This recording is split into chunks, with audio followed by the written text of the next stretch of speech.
Baiklah, perkembangan agama. Yang pertama, pengertian perkembangan agama. Perkembangan agama adalah kedewasaan. Yang pertama adalah perkembangan agama. Pengertian perkembangan agama adalah kedewasaan dalam kepercayaan dan peribadatan kepada Tuhan yang Maha Kuasa, serta kaidah yang berhubungan dengan budaya dan pandangan dunia untuk menuju masyarakat yang sempurna. Yang kedua, tahap-tahap perkembangan agama. Tahapan pertama yaitu tingkat dongeng atau fantasi dan emosi.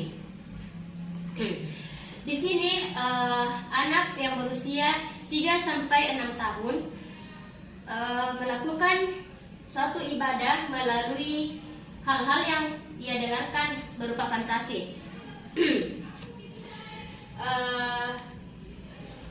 Agama anak pada usia ini masih bergantung pada dongeng-dongeng yang didengarnya. Yang kedua adalah the realistic stage, yaitu tingkat kenyataan. Di sini yang awalnya kepercayaan yang hanya berupa emosi bergantikan dengan pola pikir yang realistis, yaitu Tuhan sebagai pencipta, yang dimana emosi langsung berubah menjadi pikiran dan logika. Yang ketiga adalah the individual stage, yaitu tingkat individual. Pada tahap ini, anak memiliki kepekaran emosional yang paling tinggi, sejalan dengan perkembangan usia mereka. Di sini terbagi menjadi 3 golongan. Yang pertama, konsep ketuhanan yang konvensional dan konservatif, yang sebagian kecil masih meliputi fantasi atau dongeng-dongeng. Yang kedua, konsep ketuhanan yang lebih murni. Ini merujuk pada personal dan pribadi. Dan yang ketiga yaitu konsep ketuhanan yang bersifat humanistik.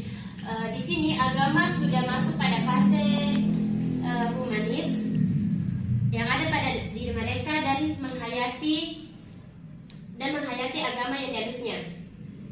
Nah, yang ketiga, sifat agama pada anak. Yang pertama yaitu unreflektif, yaitu tidak mendalam. Di sini anak hanya menerima kebenaran tanpa kritik. Artinya dia hanya menerima saja, walaupun kadang ada penjelasan yang tidak terlalu jelas dan tidak masuk akal, namun mereka tetap menerimanya. Yang kedua, sifat agama yang kedua yaitu egosentris. Anak memiliki kesadaran pada diri sendiri sejak tahun pertama usia perkembangannya. Dia semakin dewasa, semakin bertumbuh pula, meningkat pula egoisnya dalam beragama. Yang ketiga, antropomorfis, yaitu di sini anak menggambarkan pada dirinya aspek-aspek kemanusiaan melalui konsep pemikiran dan menganggap bahwa Tuhan itu sama dengan keadaan manusia. Selanjutnya yaitu verbalis dan ritualis. Kehidupan agama yang dimulai dengan verbal atau ucapan.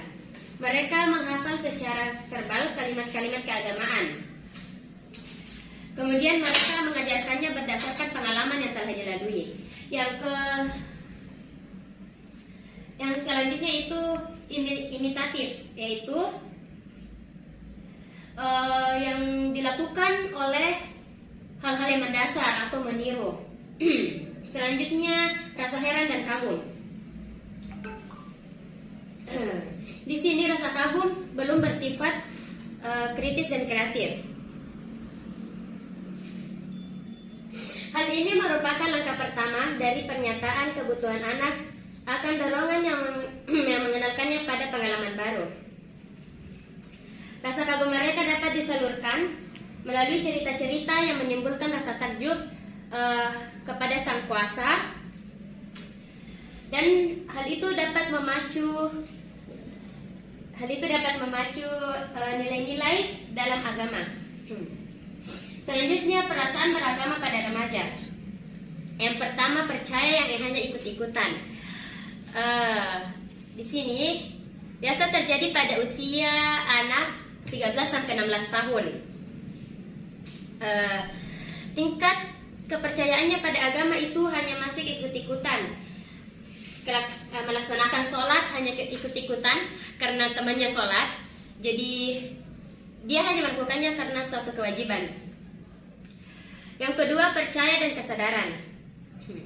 Sifat remaja yang ini mungkin sudah kena pada usia 16 tahun. Nah, di sini perhatian dan ilmu pengetahuan,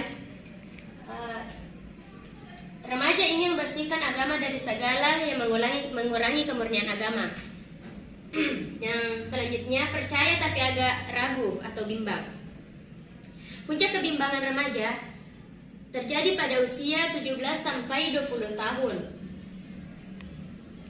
Di satu sisi remaja ingin percaya akan keagamaannya,